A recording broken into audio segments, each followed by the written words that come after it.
One of the great things about owning a brewery is you get to share your craft with others. So the judges here are going to be sampling a little bit of some Swamp Cat Brewery while we're doing this. Right. If they don't go too crazy, there may be some left for some other folks. So we'll see how that goes.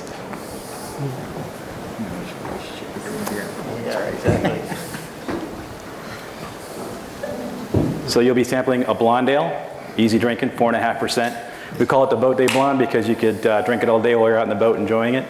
And the other one's the Buenos Dias Mexican Coffee Stout. So the other end of the spectrum, much more flavorful as far as the different things you're going to have in it, and a little bit darker, but it's almost a meal in itself.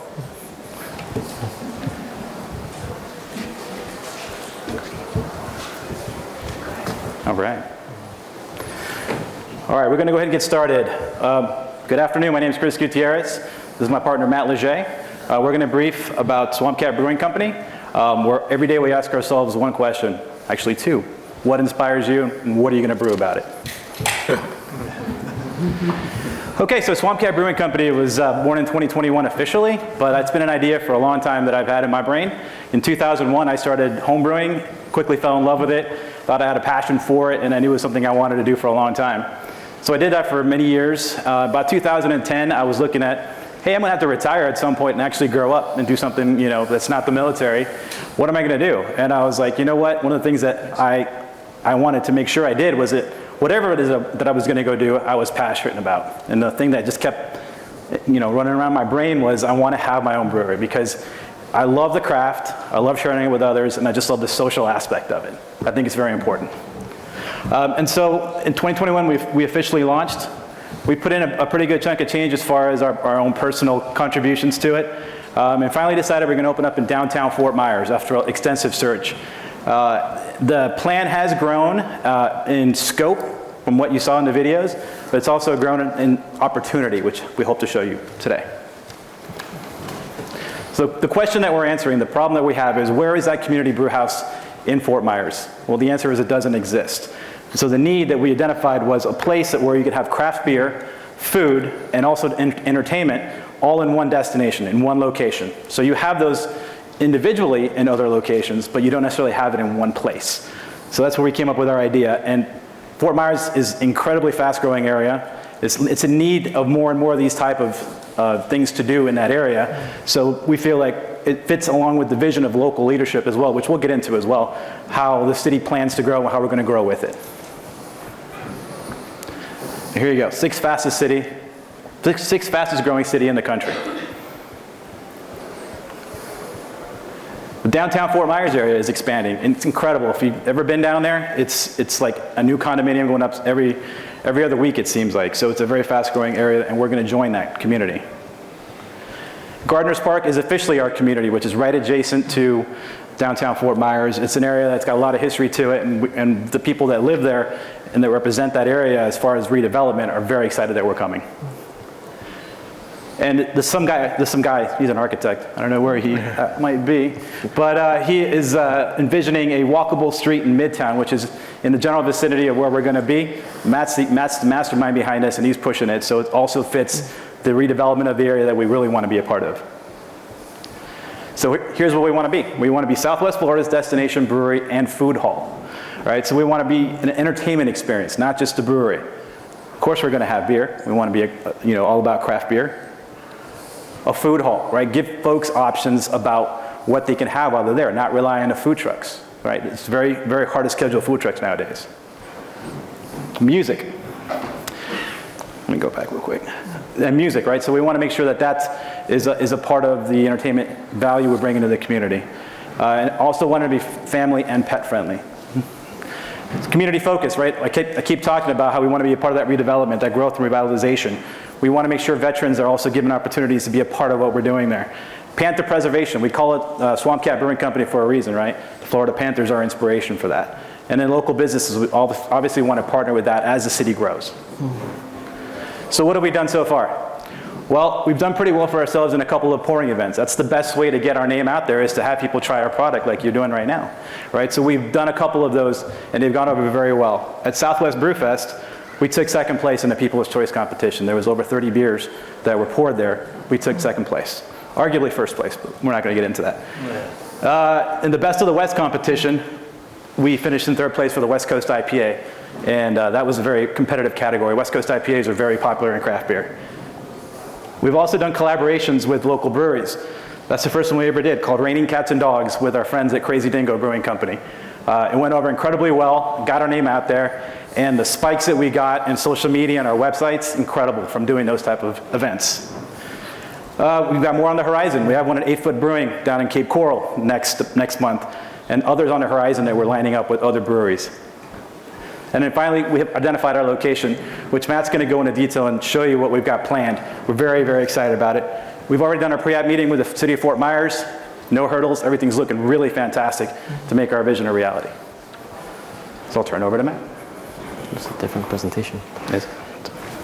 Thank you, guys. Thank you, Chris. I like to call myself the role of Chief Experience Officer because that's what we're doing. We're creating an experience anchored by great beer, complemented by amazing food, and supported by art, music, and nature, all in the heart of Fort Myers. Here's a view exterior of the perspective. We actually are in the process of buying an old church, which becomes a very inspirational place, which adds to that experience.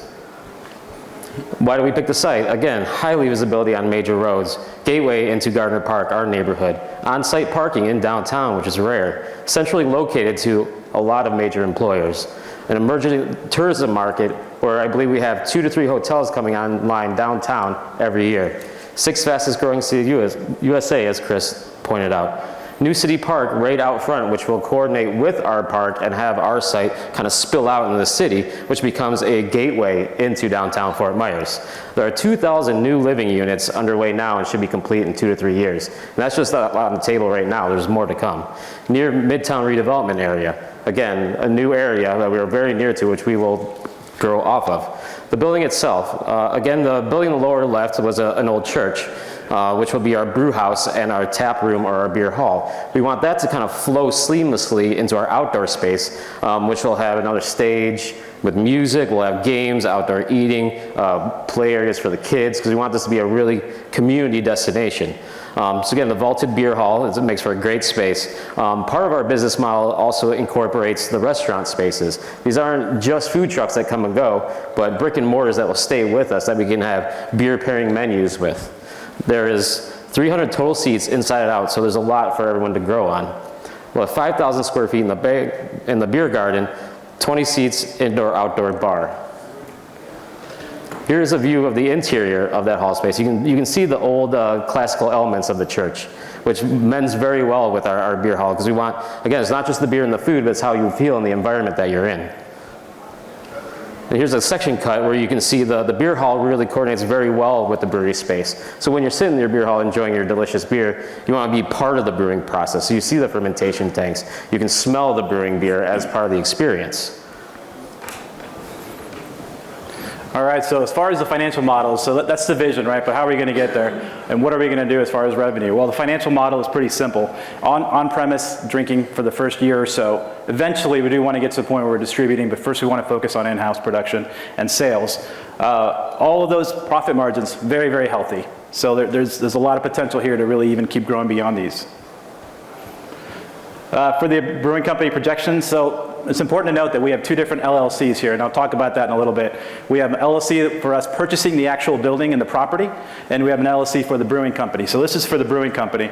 This takes into account some of the revenue, because it's the operating arm of it. So as some of the revenue from the kitchens comes through the brewing company, that's taken into account here. So you can see healthy projections. 2022 obviously low because we wouldn't open until December at the earliest. For the refuge, the entire building here, and this is what we're looking at as far as the sales, right, and also the rent. So $5,000 a month rent. We've already vetted this with several food trucks. Everything's included in it, and we have a lot of people that are very interested in it. We're actually getting to the point where we're going to have to trim down that list of people that are interested. So $5,000 for each of the suites, and then 7% gross sales. That's what the 7% gross sales is what funds the real estate maintenance and upkeep. So you have 2 revenue streams going to both the LLCs that keep them both healthy. And then for the holdings company, the expenses, primarily maintenance and upkeep, taxes, all those unfun things that need to be taken care of, that's where those expenses come from. The revenue, again, is from the kitchens, the gross sales that comes in and keeps that going. The difference obviously is all green or in the black, whichever you prefer, but we're projecting quite healthy margins. Here's our area that we're working on currently. It's our marketing strategy. This is an area we've identified for risk, right? If we don't get our marketing right, if we don't get our brand out there, if we don't do it properly, when we open our doors, who's going to be there? So this is what we're very, very focused on. So we're looking at already talking to several professional brew groups, home brew groups. We got to have our signage ready to go, coming soon in a very visible area, as Matt mentioned, 2 roads there. So we're going to make sure we get that right. Social media, we all know it's huge. We got to make sure we're talking to social media influencers, which we already have. We have a couple that want to work with us on that. We're going to do a reveal campaign showing slowly, like revealing where the location is in downtown, kind of like an Easter egg hunt. Where's Swamp Cat going to be? And contests, naming contests. We've already done a couple of those for our beer contests. For the beers that we have out, gone over very well. And then our website, we have a place you can come on to our website. First thing it asks you to do is sign up for email. We keep you posted on that every month.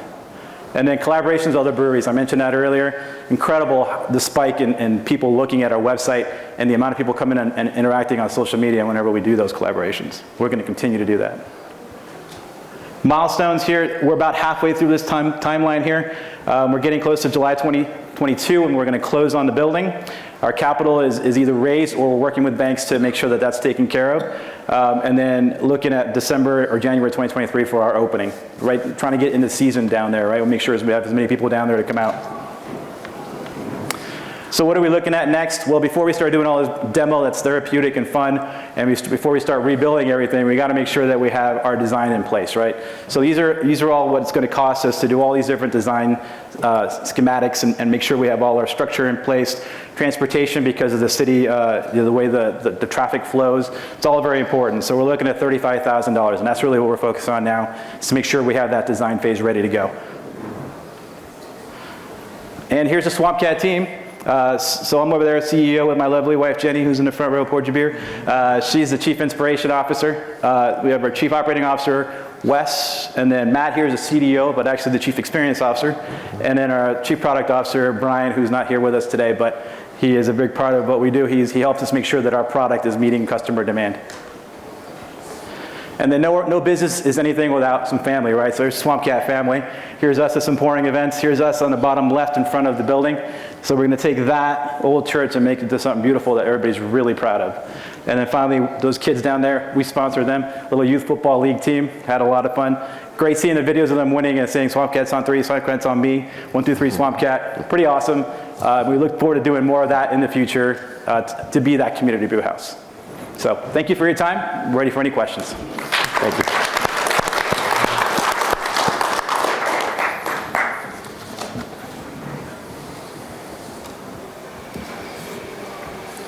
I'll go first.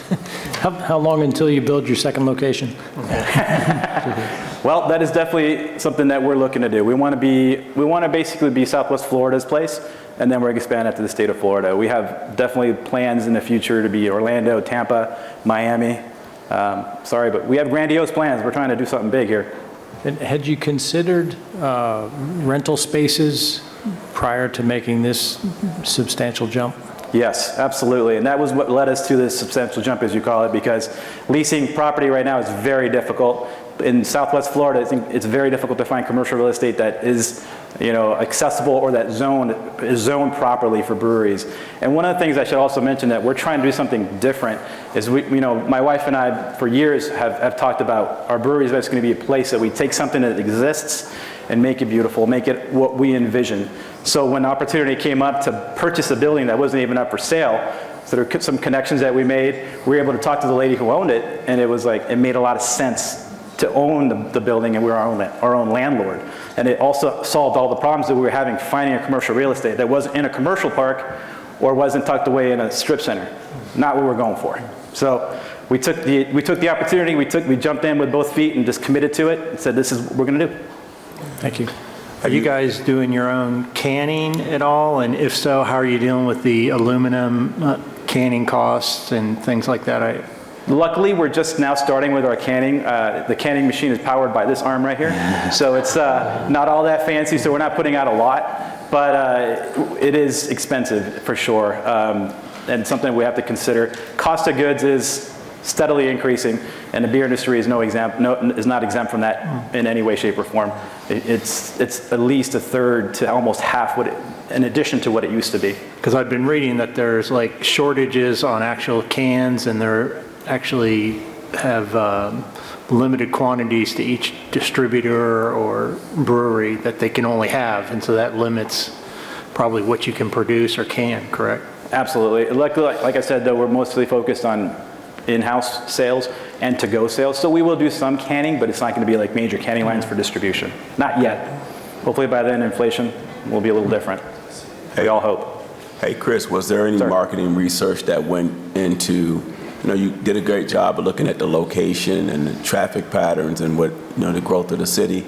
Any consideration as to a brewery in a church, what the effect of that would be? I mean, the only alcohol I've had in church was a little bit of wine and a little piece of bread. I just don't know how that'll fly in the South. Have you looked at that? Was a study performed? It could have the opposite effect. I've seen a club in a church in New York City, and it's packed.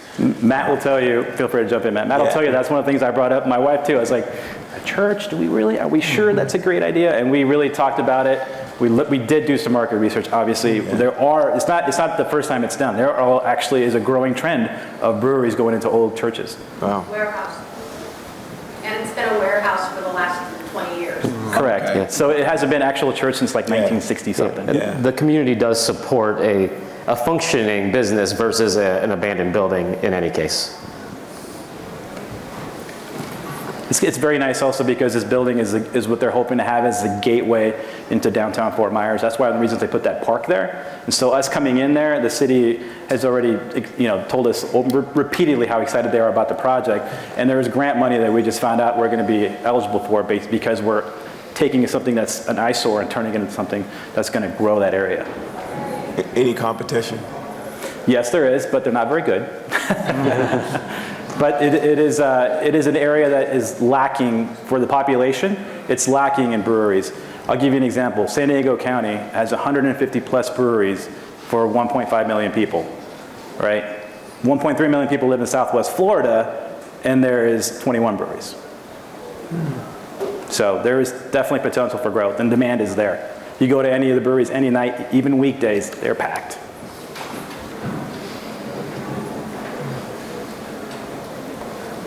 Anything else, guys? All right, thanks very much.